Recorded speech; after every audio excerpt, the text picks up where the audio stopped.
So Black Ops 6 is a very fast-paced game. While it's the next installment of a game that's felt incredibly similar to the last 2 years, being built off the same framework and design intent thanks to Warzone's sort of cohesive glue to what COD needs to be to the COD brand, this year is still enough of a departure that it does take some getting used to.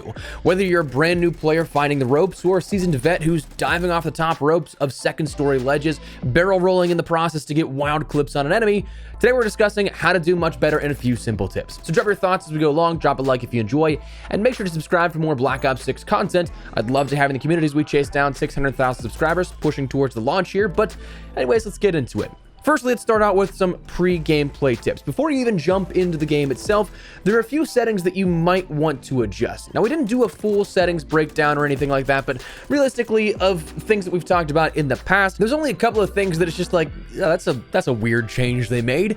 Number one, auto tac sprint. If you're somebody that has used auto tac sprint in the past, went and looked for it here within the Black Ops 6 settings, you'll find that it's not actually there, but it is just not how you'd expect it to be, perhaps. This, you have to go to your controller settings, then over to the movement tab, and you'll see in the intelligent movement section, there is a new segment called Sprint Assist.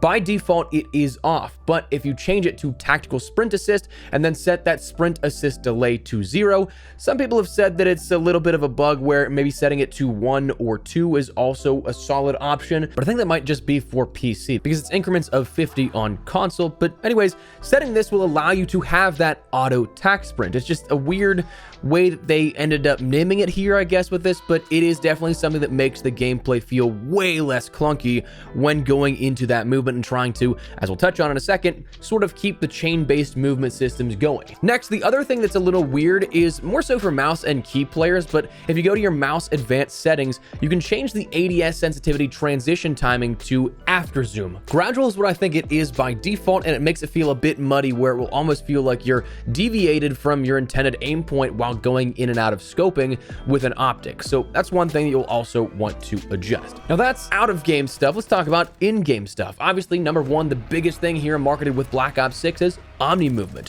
Now this is a very real help or deterrent. It really comes down to if you can get into a sort of state of understanding it and being able to master it in real time. I have 1000% noticed that Omnimovement has an entirely different feel when in a sort of flow state. When you're feeling it, you're really feeling it. Like when you're feeling good, everything's clicking, it's a whole different level of fluid. You're zooming around the map and feel great. But at the same time, if you don't get a handle on it, your movements aren't pinpoint precise or your settings aren't exactly the same, again, coming back to that auto tac sprint, where you'd have to sort of button mash to end up starting the sprint. But if you don't have those things that chain everything together, it can also feel clunky and gross. So number one, practice with the Omnimovement. I found that with that auto tac sprint renaming, the things have felt way more fluid in pacing. Having that, make sure that you're always utilizing the max momentum going into those sort of chain-based movements, just sliding or diving around. Mix that in with having either hybrid or a tap to slide, and then you have to hold and consciously go into those dives, and it makes things incredibly easy with the Omnimovement system, I think. As weird as it is to say to practice in a beta, I sincerely think that adding a training course in the beta and then further in a much more fleshed out capacity at launch is such a great idea because it allows you to get the hang of this at whatever pace you want to go at. You can try it out in there and you don't have to do these jump, slide, dive movement chains while also getting killed over and over and over again while you're just trying to get the hang of these things. That's incredibly frustrating. So at the very least, I'd say just try it out for like 3 to 5 minutes and try and see if you can keep that movement pacing up between button combos. Next, another huge thing that honestly in this game makes a world of a difference is just recognizing map flow and being in the right position. The maps that we have so far, and honestly I think that throughout the rest of the beta, are incredibly simplified compared to some of the maps we've seen in COD history before. Like yes, while a map like Skyline has a hidden passageway into the basement, even that doesn't make it an overly complicated or complex map. Once you've played any of these available for just a bit, you'll probably recognize where the common routes and high traffic areas are, and then it just becomes a mental game. Predicting a player's position is like a 20 or 25% chance guess on worst cases in, again, scenarios once you start to recognize where players will start to come from depending on the mode. Like, let's run some quick hypotheticals to illustrate what I mean. Skyline, if I'm, say, on a staircase overlooking the B flag, assuming we're in a standard position as a team, i.e. no one's pushing spawns, I'm recently out of my own spawn points, my team should have my back covered, there's only a handful of spots that an enemy could be. across the way on the second story rooftop, or one of 2 spots visible from the ground floor really. That open concept bedroom that leads out to the hot tub, or the hallway connecting the player from that bedroom to the kitchen. With that in mind, there's only 4 spots that you really need to methodically peek. You can, once you crest the top of that staircase, get the peek and the information on if there's anyone on the roof across the way, or if not, you can end up peeking a little further and then look down into mid-map, and again, that bedroom and the hallway adjacent to it. So you're pushing while keeping cover, while also gaining information and being able to deduce where a player could come from, taking that number of spots from 4 down to 2, and then maybe even down to 1 that you can end up getting a pre-aim on. Derelict, let's start with one of my openers here. I usually sprint up near mid-map, jump on a roof of one of the train cars on either side, and try to get some information.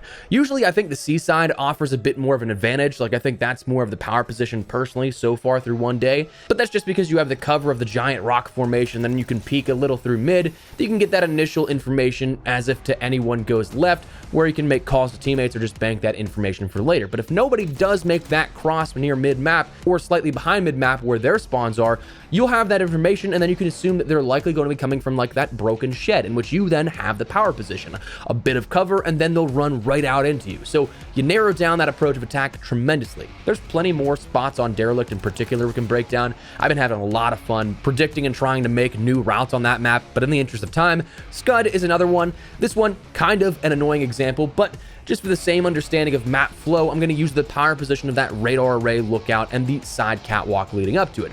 That catwalk is a very open position that if you're down there, you're exposed, yeah, but you'll also have a very clear vision to just about everything.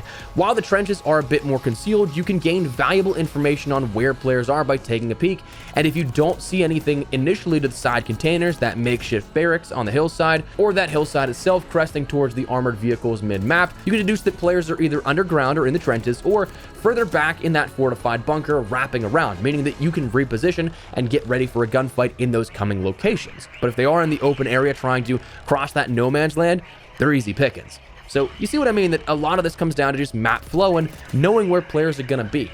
But then you can use that movement to your advantage. Coming back to it, I still think that even with Omnimovement, the best usage of your movement is just simply using that momentum to get in and out of cover. Even with diving, I still find myself quickly sprinting and sliding to get into cover so that I can just pop back up and take a gunfight behind some cover that's concealing my upper chest or head.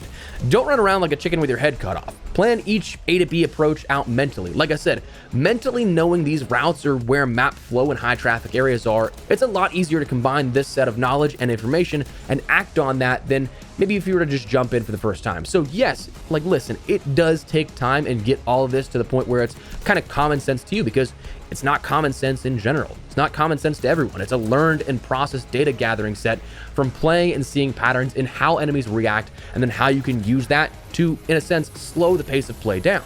It's like chess, really. Like when you're thinking about the other player's moves and knowing what they're going to do, anticipating that, well, you're able to kind of dictate the play and almost force their hand into doing what you were anticipating. So same thing kind of happens here if you set yourself up with that movement and positioning, putting yourself in the positions to succeed. Weapon builds within the Black Ops 6 beta, personally for me, I think this year is a big factor going into ADS speeds into builds, trying to categorize that maybe more so than other years. And I say this as somebody that loves to already max out my ADS speeds where possible, while not sacrificing too much of other things in my builds as well. It sounds weird perhaps, but I think that snapping to your enemies this year may be a bit more important than prior years. The movement and everything like that is a big reason why, but close range, hipfire is definitely going to be the key. There's minimal aim assist on controller within like, I think 5 meters or so, I think it is.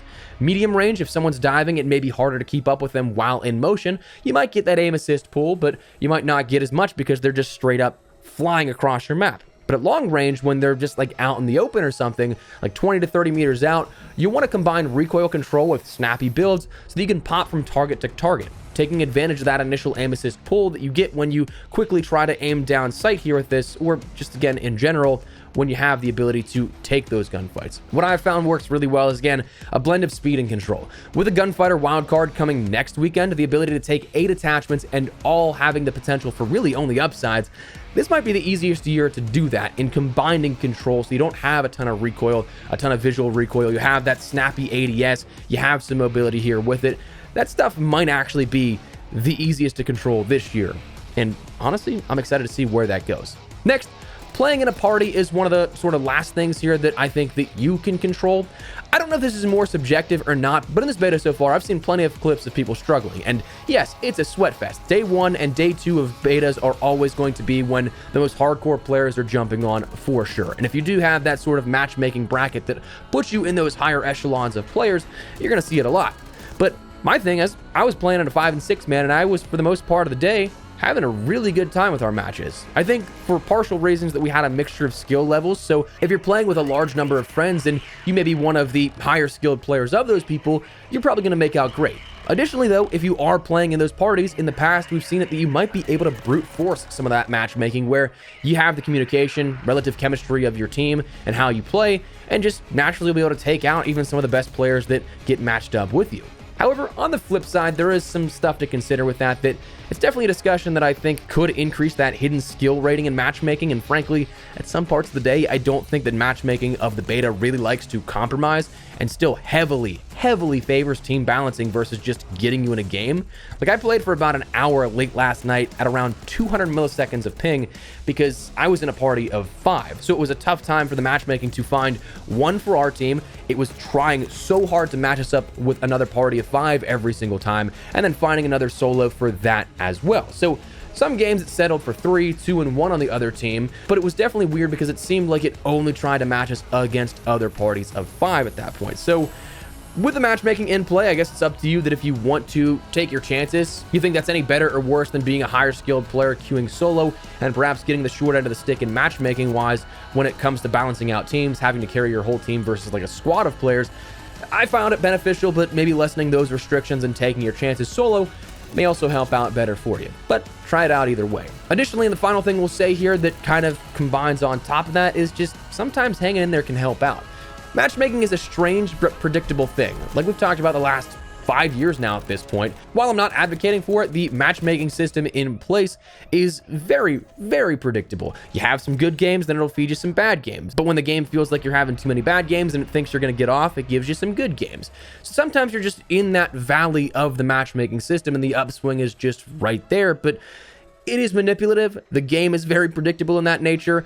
It's going to try and keep you on, so sometimes just maybe stand through that match that you're getting stomped on might help you out in the next one. But anyways, that is a few tips here for the beta on how to best improve, I think. Again, I've played a ton already the last day or so, really been no life in it, excited to jump back in, play some more, and put these theories to the test long term. So let me know your thoughts down below. What do you guys think of the tips here on how to improve? You like them, dislike them, whatever the case, drop your thoughts down below. But if you enjoyed the video, you found it at all insightful, do me a favor and drop a like on it. And if you're new to the channel, make sure you subscribe so you don't miss a single thing running all things Black Ops 6, all things FPS content. I'd love to have you in the community, but for now, thanks so much for watching. Modest Espresso. I'll see you later. Take care and peace.